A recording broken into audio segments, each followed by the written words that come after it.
அரியலூர் மாவட்டம் ஜெயங்கொண்டம் பேருந்து நிலையத்தில் மின்கம்பம் திடீரென தீப்பிடித்து எரிந்ததால் பயணிகள் அதிர்ச்சியடைந்தனர். இது தொடர்பாக செய்தியாளர் ராமச்சந்திரன் வழங்க கேட்கலாம். ராமச்சந்திரன் வணக்கம். தற்பொழுது இந்த விபத்து சம்பவம் தொடர்பாக அங்கு ஏதேனும் முன்னேற்பாடுகள் செய்யப்பட்டிருக்கின்றனவா? என்ன நிலவரம்? வணக்கம்.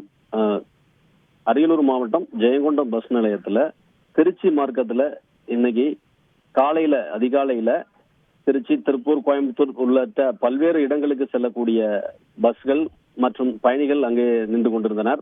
அப்போது இரவு விட்டு பெய்த மழை காரணமாக திடீரென பஸ் நிலையத்திற்கு வரக்கூடிய மின்கம்பத்துல தீ ஏற்பட்டது. இந்த தீயானது கூரை முழுவதும் பல்வேறு இடங்களில் பரவியதால் அங்கிருந்த பயணிகள் மற்றும் பஸ் ஓட்டுநர்களும் பஸ்களை எடுத்துக்கொண்டு ஓட்டம் பிடித்தனர்.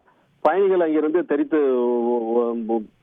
எதுவும் பயர் ஏற்பட்டுவிடுமோ என்ற அச்சத்துல பயந்து அங்கிருந்து ஓடினார். இது குறித்து மின்சார வாரியத்தினர் சம்பவ இடத்திற்கு வந்து மின் கசிவு ஏற்பட்டது எப்படி என்று பழுது பார்த்து வருகின்றனர். உங்களுடைய தகவல்களுக்கு நன்றி ராமச்சந்திரன். செய்திகளை உடனுக்குடன் தெரிந்து கொள்ள உடனே சப்ஸ்கிரைப் பண்ணுங்க.